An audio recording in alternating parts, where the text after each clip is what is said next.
Sí. ¿Ya? ¿Esto se va con nosotros? Sí, eso es Nosotros, Gracias. quiero hacerlo, en el caso de la negación, cuando una persona ya está con una mente cerrada, la ponerse a la... Porque siempre cuando uno está en negación uno va a la defensiva, pero siempre va con... ¿no? Y de repente es hostil, involuntario. hostil, o no, también tiene un lenguaje agresivo, cortante, y uno siempre ¿no? se plantea, ¿no? La escena, ¿no? Cómo debe ser dirigida, ¿no? En ese momento, ¿no? Porque al final, ¿sabes que si no está de ánimo, incluso hasta te tiran la silla, ¿sabes?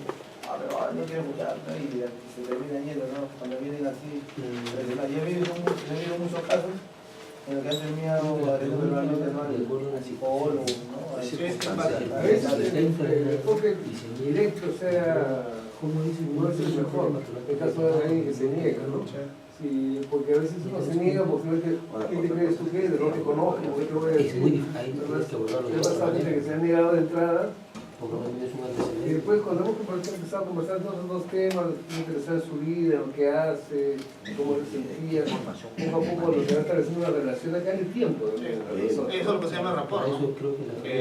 Llegas a la consulta y no voy a hablar del tema a las primeras. Eso va a caer solo, ¿no? Y de pronto cuando alguien niega, y cuéntame, ¿no? ¿Cómo es tu vida cuando la gente que dice que tienes el problema, cómo funcionas ahí? Se le está diciendo cómo funcionas tú cuando el problema no está presente en tu vida. Pero la gente lo dice, ¿no? Bueno, yo creo que soy más cariñoso con mi esposa, entonces ya empieza. Entonces utilizaste una pregunta que no va directivamente, sino va por el costado, ¿no? Destruye su defensa. Como hacerle un cuadro de comparación. No, todavía no puedes trabajar la balanza adicional porque está negando. Pero ahí, la empatía ahí. La empatía viene de empatar, ¿no? Muy bien, ¿no? Estás en un consultorio, estás molesto. Yo estaría igual que tú si me traen obligado. Muy igual. La idea es de lo que es necesario. Entonces hay que utilizarte la empatía. Doctor, Sí. una pregunta. Pero creo se está refiriendo que ¿no? Si nosotros le hacemos una pregunta, yo creo que la pregunta va de acuerdo a la circunstancia, ¿no? De la persona o del usuario, dependiendo a qué situación, claro. si es una ambulatoria o si es dentro de un tratamiento, porque dentro de un tratamiento, ¿no? La persona va y al principio pues se va a querer negar, no, viene esto, pero si, como dice que no tiene la enfermedad, pero pasa esto, pasa aquello, pasa el otro. Claro. Pero eso ya lo haces cuando ya esta persona al menos ya es un contemplativo. Ahora, porque muchas veces llegan al centro pero llegan de captura, ¿no? Han capturado, son precontemplativos totales. Rescate. Y aún rescate. Igual llegan con esas defensas. Peor, no intoxicados. Pero hay voluntarios también en este caso. Sí, así sea ambulatorio o sea en una detención ya como encierro, igual llega con defensas. Claro. Y en algún momento el voluntario se convierte en involuntario también, porque de hecho en algún momento va a decir, me quiero ir, estoy cansada, no aguanto la presión. ¿Qué pasó con la motivación? ¿Por qué? No hay motivación. Por eso Miller dice, la motivación está en toda la rueda, ya no está solo en el precontemplativo, está también el que está en mantenimiento, ¿no? Porque un operador de noche a la mañana dice, ya no quiero seguir. Me voy. Ya no, 2 años. Porque no hay motivación. ¿Qué pasó con la motivación? Ahora, lo que dice ya es cierto, ¿no? Llega una persona de captura y encima que está nublada por la neblina alcohólica, o sea, con drogas, con cosas, y mi pregunta es, ¿cómo se lleva a cabo una conversación con una persona así? Porque ya, no. Primero tengo que esperar que esa persona esté sin estar en intoxicación. 3 días. La primera atención es médica, ¿no? Desintoxicar. Medicamentos para el control de la ansiedad. Psiquiatra. Lo manejo ahí al tercer, cuarto día, donde está más lúcido, sin conversa. No voy a hablar con intoxicado, claro. ¿no? O sea, porque hay una intoxicación ya fisiológica. Autoengaño. Hablaríamos que la intoxicación fisiológica tiene que ver con esto y la intoxicación psicológica tiene que ver con eso, ¿no? Con los mecanismos que trae el autoengaño. ¿Qué es el autoengaño? Un ejemplo. Dejar que la mentira te cautive. Decir, no, yo cuando quiero lo dejo. Muy bien. Una mentira encubierta. También. ¿Cuál? Un ejemplo más. yo no tengo problema con la droga y el alcohol. El problema es mi manera de consumirla. Por ejemplo, algo que siempre pasa con la ludopatía es, la vez pasada cuando fui a jugar, fui con mi abuelita. Mi abuela tiene como 80 años. Seguro que si hoy la llevo, gano. Son pensamientos Ya cábulas, ya. Claro, son pensamientos. Es la máquina, La abuelita está al costado. La máquina es. Era la máquina. La máquina es. ¿No? Sí. Voy a cambiar de máquina. Metí mal la moneda, no es así. Incluso los ludópatas todo un contenido de meter la moneda, dejar a la palanca, de un ser ritual. El ritual es el autoengaño, ¿no? En si acaso nosotros me dijo, estoy en vacaciones, ya cuando empiecen las clases, bueno, a ver, si de esa forma lo tengo, A mí la más clásica me toca así, yo no tengo ningún problema con el alcohol y la droga. Mi problema es mi manera de consumir, es como cuando consumo. Digo, ya, está bien. Ya, ahí está haciendo, ahí está racionalizando. Falacia de control. Ahí llegaré a tu ejemplo. Mi problema no es el que yo consuma, mi problema es la conducta que yo tengo cuando consumo. Como me pongo luce cuando yo la uso. Claro. O yo consumo nada más 3 cervezas, 4 y 5, pero todavía está en mi control, ¿no? Entonces, ustedes tienen el test del Audi, ¿no? Que es medir alcoholismo. Hay una pregunta bien poderosa en ese test del Audi, que es un rápido test, que dice, ¿no? En algún momento que estabas tomando y has querido dejar de beber, has querido parar, no has podido, ¿no? Entonces ahí te están viendo el autocontrol. Entonces, el que está con este mecanismo de falacia de control dice, no, sí he podido, pero ¿seguro? ¿Siempre has podido? Y nadie se pregunta, Claro. ¿siempre? Entonces busca la excepción. No, recordándolo, en algún momento sí pierde el control. ¿No? Entonces te das cuenta. Y después cuando agarra más confianza ya se blanquea y dice, sí, no puedo. Porque la persona de consumo cuando llega pues contigo, viene transformado, y sale a su sistema, es otro, ¿no? Ahí le da otra cara, ¿no? Es así. La falacia de control entonces, esa persona que siente que tiene el control sobre la situación cuando ya la perdió ese rato. Cuando ya la perdió y está endeudado, ya pues incluso tiene denuncias, y él siente que todavía controla la situación. No es así. La minimización, ¿no? Hacer lo que es grande, pequeño, ¿no? Pero si otro consume pasta, ¿no? Yo solo estoy con cocaína, y es cocaína seca, nada más. No, alcohol. Otro consume pasta, yo solamente alcohol, de vez en cuando. O solo en los fines de semana, pero es tu ciclo de consumo. Así sea los fines de semana, es tu ciclo de consumo. ¿Ah? Eso no quiere decir que no seas alcohólico. Muchos dicen, no, pero yo soy bebedor social. ¿Y qué entiendes por ser bebedor social? Que consumo esporádicamente. No, En reuniones. nada más. Reuniones. Eso es un bebedor Y social. la esposa, cuando le preguntas, y señora, ¿y solo los fines? Sí, es que mi esposo solo consume compromisos. Pero cuando está en el compromiso, ¿cómo consume? ¿Es el primero que llega? Sí. ¿El último que sale? Sí. ¿Cómo sale? Despeinado, doctor. Inicio.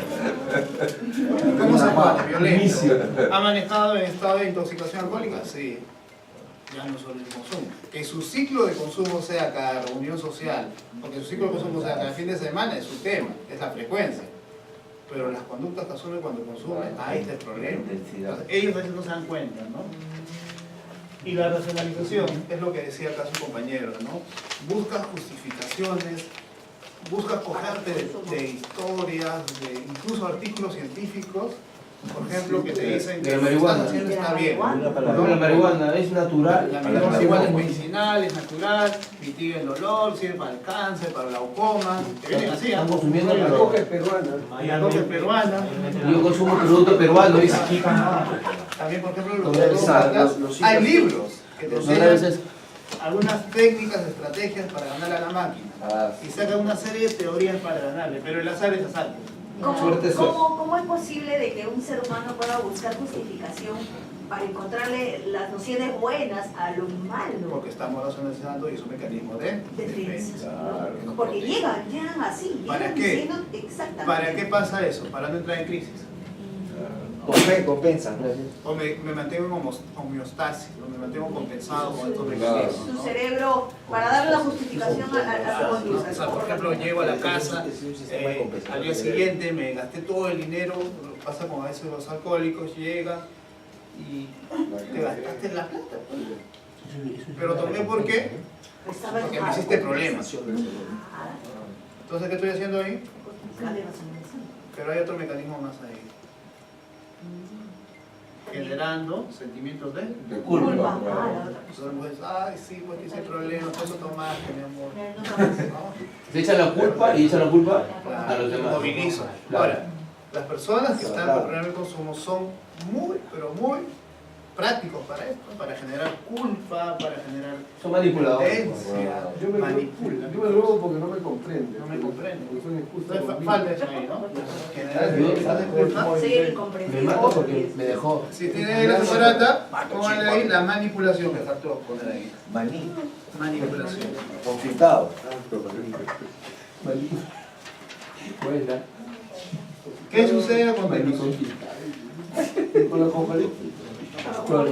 Ahora, esto también, con mucho cuidado, porque te vas a convertir en un experto, ¿no? Entonces, está racionalizando, está justificando, está minimizando. Ya vas a Entonces, estar con eso, no me lo ves y ya es un pool de patología tampoco, ¿no? Hay que tener cuidado, hay que tener ojo clínico. Se le papela también ya, ¿no?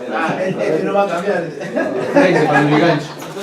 No puede ni hablar, mata un martillo. ¿Qué dice, no? A veces calificamos la negación, la resistencia, la oposición como respuestas que solo son patológicas. Pero no solo son patológicas, sino hay que ver que vienen de un individuo que está con problemas de consumo. No porque me diga todo eso ya te es un adicto patológico. No. Forma parte natural de la ambivalencia. Ojo ahí, entonces hay que entenderlo por ese lado. Que toda persona que está ambivalente va a venir con su mecanismo, con su paquete. Parte del paquete. Es su modo de defensa, como decía su compañero, para mantenerse en homeostasis, para mantenerse en equilibrio. Así él no entra en crisis. Eso lo hace para estar compensado. Y los mecanismos de defensa hay fisiológicos y psicológicos. Por ejemplo, un mecanismo de defensa cuando tenemos una infección, ¿qué hace el cuerpo automáticamente? Fiebre. ¿No? Cuando te enfrentas a una situación muy crítica, ¿qué hace el cuerpo automáticamente? Que no puedes manejar ya. No. Adrenalina al mango. El exceso de adrenalina bloquea la emisión de oxígeno al cerebro, te desmayas. Porque es una situación que tu corazón no va a aguantar. Lo mismo pasa cuando el adicto siente que ya el problema, esto ya viene de su psiquismo, empieza a tener estos mecanismos de resistencia, esto de la racionalización, la justificación, para no entrar en desequilibrio. Por ejemplo, cuando ocurre que muere una persona muy querida, ¿no? Y lo ves inerte en el suelo y dices, no está muerto, está durmiendo, ¿no? Está durmiendo, entonces creas hasta una realidad alterna. ¿Sí? Y la persona pasa por el duelo pasa por etapas, ¿no? O sea, en un inicio, como dice su compañero, negamos, no creo. Si ayer lo vi bien, ¿no? ¿Qué pasó? Acabo de conversar con él hace un mes. No, está durmiendo. Y luego la persona entra en culpa. Hay otras justificaciones, incluso lo ponen en los recuerditos, dice que una persona no muere cuando ahorita es crisis, ¿no? Cuando se olvida en su corazón, dice, ¿no? Y hay gente que no duelo Toda la vida. 10, 15 años. O muchas veces la persona se queda en culpa, ¿no? No llegué al hospital, no lo vi. Entonces me quedo con la culpa. Ante toda expresión humana de una emoción muy fuerte, siempre hay respuestas de defensa del ser humano. Eso ya viene internamente. ¿Ok? Bien. Ahora, ¿cómo llega a consulta? ¿Cómo creen que llega un ambivalente? Ahí están las características básicas. Un ambivalente puede llegar, si llega en estado de enfado, ¿cómo llega? Grita, está molesto, Levanta la voz. irritado, ¿tú qué vas a hacer por mí? Yo no debo estar acá, me obligan a venir, se sienten escuchados, no comprendidos, ¿no? A veces llegan a la defensiva, ¿no? Entonces, ¿qué dicen? Me siento despreciado, me han juzgado, justificado, o con el positivo, ¿no? Para el consumo, no dispuesto a cambiar. Hay gente que llega incómoda, ¿no? Avergonzado, abrumado, con ganas de irse, o impotente, ¿no? Totalmente pasivo, con sentimiento de inferioridad, desalentado, desmotivado. Ahora, ¿cómo pueden notar esto ustedes en la conducta de la persona? ¿Cómo se puede notar? Con la expresión no verbal también, ¿no? Con el lenguaje no verbal. Muy enfadado, ¿cómo va a estar? Cara, todos sus Con el gestos. pulso alterado, sus Todo, gestos, su todo. gestualidad, su tono de voz, Diferente, no, totalmente. por lo general, elevado, gritando. Si está a la defensiva, ¿cómo se va a sentar un consultante a la defensiva? A ver, dime. A ver, dime. Yo te contesto. Me va a presentar hasta el punto que la residente me respuestas inmediatas. Como a veces en los silencios me ponen ansioso, ¿no? Mientras más, eso es no puedo observar. Claro. Cuando la quiero me va a hablar. Le obligas a hablar tú Claro. a él, pues, claro. Claro, y normalmente las secretarias del psicólogo siempre tienen que ver un encargado de casa porque a veces terminan recibiendo portadas de mal. Siempre lo he visto. Eh, Resguardo. Claro. El tema del silencio, ¿no? Sí, porque quiere pegar al psicólogo. Por su culpa. Por su culpa. Usted dijo mi mamá. Mi mamá Dijo mi mamá que me tiene más tiempo. Sí. Sí, pues sí. No le voy a contar nada porque Usted le dijo a mi usted mamá. tiene la culpa. En contra. ¿El silencio habla o no habla? Sí, También. El silencio está hablando. El silencio también verbaliza. Dice mucho más. Y obliga a hablar también, ¿ah? O lo obliga a hablar. Yo cuando Lo presiona. tengo sesiones de coaching y a veces hago un silencio a propósito, ¿no? Hago un silencio y lo prolongo hasta que ya siento la incomodidad porque él cree que yo tengo que ahora preguntar algo y yo no lo hago. Claro, muchas veces van a la Y sesión lo donde obligo a hablar. van al experto que le va a decir esto debes Claro. hacer, pero cuando hablamos de un acompasamiento hablamos de también que se apertura a hablar, ¿no? Claro. Sí, funciona también. Ahora, ¿cómo llegará un incómodo? Avergonzado, ¿cómo usted un avergonzado? ¿No? Con una carga de culpa, ¿no? Con la cabeza agachada, No, como el niño que se ha portado mal. Claro. Más puntual es que nunca te mira los ojos, siempre va de la mirada. Su lenguaje no verbal es mirar abajo. ¿No? Bien. El impotente, ¿no? Ese que llega totalmente destrozado, impotente, no he podido hacer nada con mi forma de beber. Llorando. Ya perdí, ya viene con el pobrecito de Sentimiento de culpa. la víctima. Estas son conductas que ustedes pueden leer a nivel no verbal. Puntos claves para terminar esta primera parte, entonces, es: ¿la entrevista motivacional es una técnica o un estilo? ¿Y por qué se queda en estilo? Pero más allá, ¿cómo se llama? De la... Se toma parte espiritual, digamos. Muy bien, porque no está tan ligada a algo científico, sino busca una recuperación desde un enfoque más espiritual, más trascendental, ¿no? Que la persona trascienda en toda la parte de la rueda de cambio. Es colaborativa porque no es el experto el que habla, sino los objetivos se centran en base a quién? Al usuario. Al usuario, consultante. Refuerza la motivación y el compromiso. Cuando hablas de la motivación, hablas de un estado de ganas, de logro. Y cuando hablas de compromiso, hablas de que la persona pone el 100% en esto, ¿no? Pone de su parte. Les hice la pregunta hace un momento: ¿por qué un operador de 2 años de abstinencia puede dejar de un momento a otro al día siguiente el centro? Se levanta y dice: no, ya no continúo, dejo su cargo a disposición. ¿Qué puede pasar ahí? Es la motivación. A nivel personal, de repente puede haber tener otras expectativas, ¿no? De repente, para él, dentro de él, algo mejor. Por eso, si hay algo mejor afuera, es que no hay motivación Perfecto, ¿no? adentro. Se puede frustrar también. Puede estar frustrado. Puede estar De frustrado. repente no se le da lo que él está requiriendo, o las cosas no le están No hay un saliendo como él piensa. acompañamiento requerido ahí de parte ya de las partes más grandes. Pero eso se puede salir a conversar. Pero yo conozco el caso de uno que fue coordinador, ¿no? Y se fue sin decir nada. No, al día siguiente estaba en el grupo. Y el coordinador general. ¿Qué pasó? ¿Cuántos años tiene ese? Tenía 2 años. 2 años. ¿Qué pasó? Yo creo que ha sido un crédito fuerte que no supo manejar. ¿Creíble a los 2 años? No creo. No. hay Pero, no hay que- doctor, una cosa que puede pasar y que de hecho la he observado es que a veces las personas que se dedican a esto Cuando uno más tiempo tiene, no tienen, o sea, ya no tienen una vida privada, sino todo gira en torno uno que tenga un mes, pero un mes, a la enfermedad, a la adicción, y se empiezan a, sin darse cuenta, a cargar ellos mismos de problemas ajenos y no saben cómo balancear esa carga. Sí.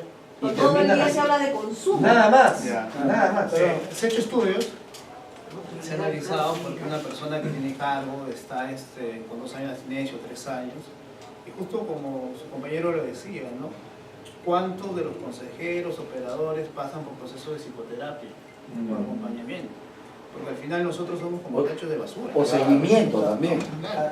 Eso es Viene la persona, Ya nadie les hace problema, seguimiento. te carga, No, porque un y terapeuta te vas dando necesita su ¿Pero psicólogo. en qué momento Un tú terapeuta vas necesita su terapeuta. y también bolsas Eso sí todo es. esto? Claro. Entonces Sí, nosotros si no, los no terapeutas, por todo. ejemplo, tenemos al menos una vez al mes, yo llevo una vez al mes psicoterapia, Profilaxis.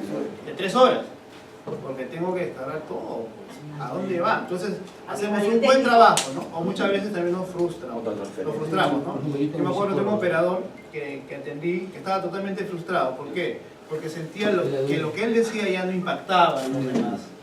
Entonces, ¿qué necesitaba? Una sesión de coaching. Claro. Ahí vamos, ¿qué está pasando? ¿Cómo estás comunicando? Dos cosas. En mi caso yo llevo una terapia cada 15 días. con Qué psicólogo. bien, bien. Porque yo la pedí, porque sentí que le estaba necesitando. No me la dan para ello, me la están dando. Muy buena.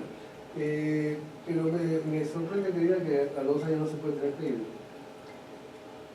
Puede haber un síndrome de abstinencia. El craving es más fisiológico, es una apetencia automática hacia el consumo.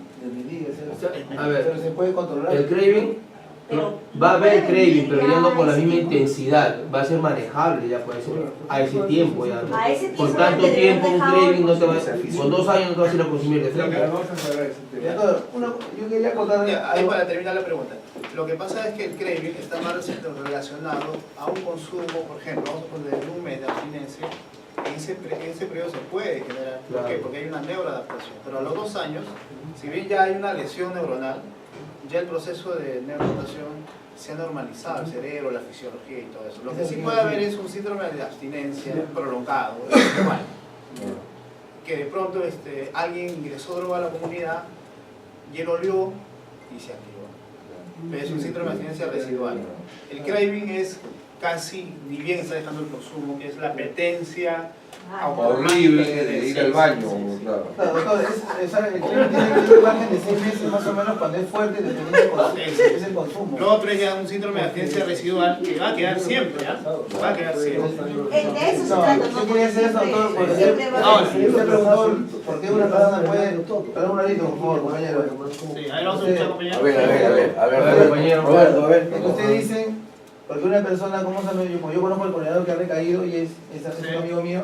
No me refiero a Ya, eso. ya. No me refiero a Es otro, ya. No, no, y tengo muchos amigos que han recaído de 12 años, de 10 años, de 15 años, de 18 años, de 19 años. ¿Qué pasó? Y ya, entonces, analizando esto, o sea, yo veo y yo me cuido.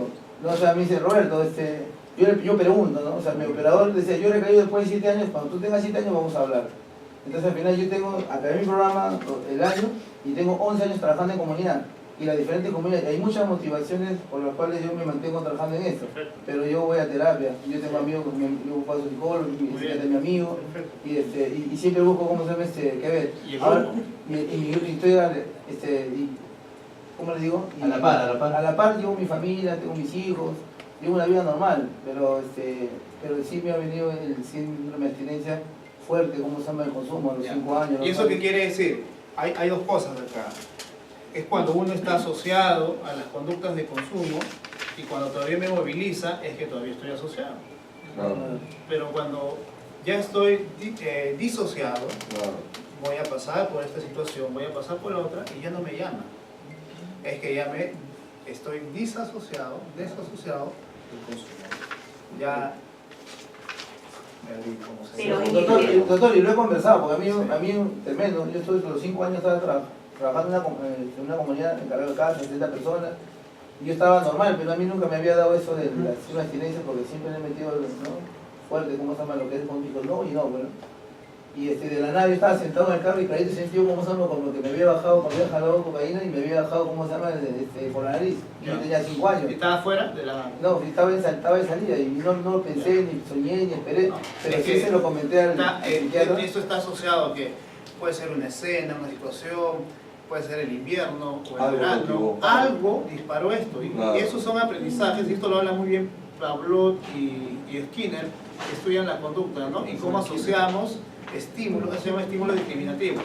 Situaciones, clima, temperatura, una voz, una canción, que automáticamente en un momento te va a Dispara. aprender. Pero una vez no me veo de Puede pasar. Sin necesidad de que haya habido un sueño previo, pensar, de hablar. nada, De ser consciente, nada. Es importante eso porque Cuando fui a la comunidad, como se habla acá Roberto, elige dos cosas, pero ahí hablan a lo creo yo, a lo malo. Elige dos cosas. Lo conozco. O vienes mañana, porque me tocaba el día siguiente, o vienes como se llama, a cubrir el turno, o si no ya pues no, a la compra tu, ¿no? Claro. Y esto es así, ¿no? Me dieron la Claro, muy decisión. confrontador, ¿no? Pero uno hay que entender que hay una gran diferencia entre abstinencia, rehabilitación y cura, ¿no? Para muchas teorías no hay cura, No hay. Pero hay rehabilitación. para muchas teorías sí hay cura. Para unas teorías solo te quedas en rehabilitación, y toda tu vida estás ahí. Pero por ejemplo el doctor Lizama dice que sí hay cura. Y cuando hay cura, pasa de los 5 o 10 años, cuando la persona es insertada. Pero en realidad, cuando uno ve los casos de adicción y los casos de dependencia crónica, ahí se puede hablar solo de rehabilitación.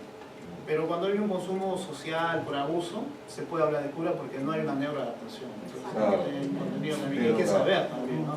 Pero si yo sé que soy un dependiente y llego a la cronicidad, Claro. ya pues yo soy crónico y tengo que mantenerme en rehabilitación. Y siempre con la voz de leal. Sí. hay un solo por hoy que dice mantente así la Amén. Profesor, pero si hubiera cura, como dice yo, pasaría 10 años, 15 años perfecto y podría volver y no habría un choque anafiláctico. No, Pero sí se produce el choque anafiláctico. él habla para esos pacientes que han llegado solo al abuso. No han llegado a la dependencia. No han llegado a la dependencia crónica o a la dependencia. Por ejemplo, para alguien que consumía socialmente y en ocasiones perdía el autocontrol, ¿no? Que no había una dependencia fisiológica al consumo. Ah, bueno, pues no estamos hablando de... Pero cuando ya hablamos de una dependencia crónica, ya hablamos de una rehabilitación. El estado de alerta que siempre tiene que estar ahí. Bien. El estilo motivacional es guía. ¿Ya? Disculpe una pregunta. Sí. ¿No? Yo he escuchado también a lo largo, ¿no? Lo que estoy trabajando con el terapéutico, justamente hablando de la cura y la rehabilitación. Y también he escuchado a veces que la adicción no tiene cura, pero tiene tratamiento. Y dice que una persona, ¿no? Se cura o se rehabilita el día que muere en abstinencia. ¿Por qué? Porque si no está, ¿no?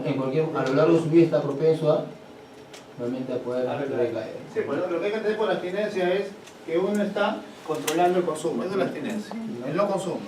Pero la rehabilitación tiene que ver ya con incrementar, por ejemplo, el nivel de motivación, de autoeficacia, el tener una vida instalada en lo saludable, que va más allá, ¿cierto? Claro.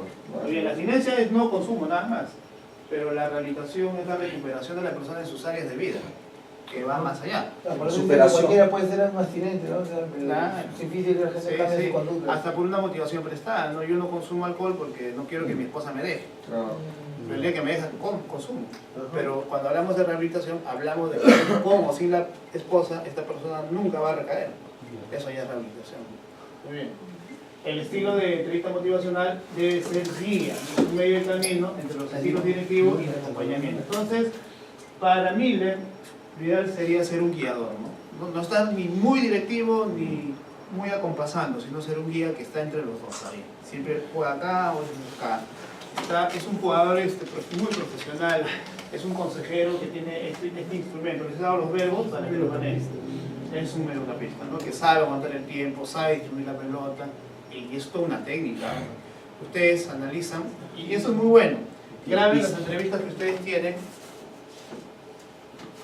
repasen esto y luego de un tiempo practíquenlo.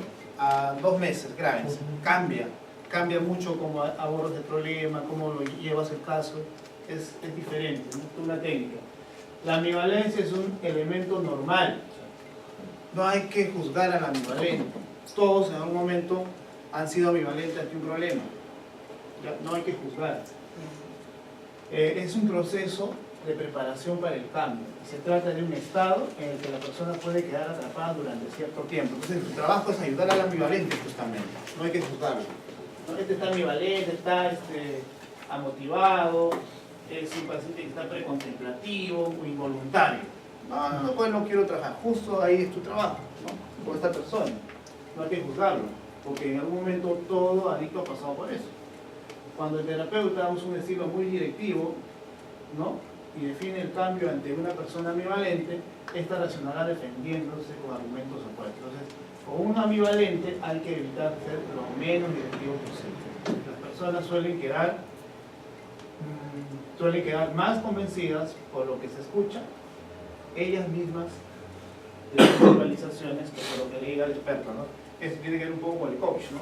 Los recursos están en la persona. Por ejemplo, cuando se trabaja la técnica de autoinstrucciones, la persona tiene que grabar su voz, no tú.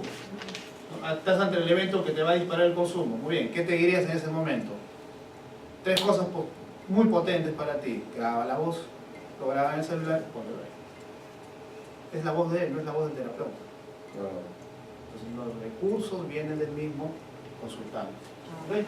Muy bien. Buena idea, grabar la voz. Esa está, yo también la apunto, me la llevo. Claro, sí, sí. Claro, muy buena, muy buena. Bien, vamos a dar un break de 10 minutos. ¿Okay? Para comenzar la segunda parte. Bueno, entonces grabar la entrevista. Grabar la voz de él. Hay una técnica que se llama autoinstrucciones. Ahora dime, Donde invito. la persona se verbaliza 3 cosas muy potentes para evitar el Claro. Sí, es como un ancla, ¿sí o no? No. Aparte que yo he visto que siempre cuando graban Me quería un montón de el cosas, Allá que ponen una ¿Dónde allá? casetera, Allá, una La casetera. ¿A dónde está allá? que antiguamente ponía ya ¿Cómo estás con grababan bien.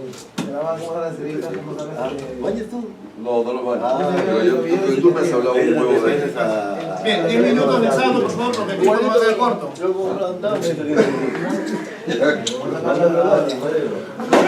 El técnico que pone los videos en internet.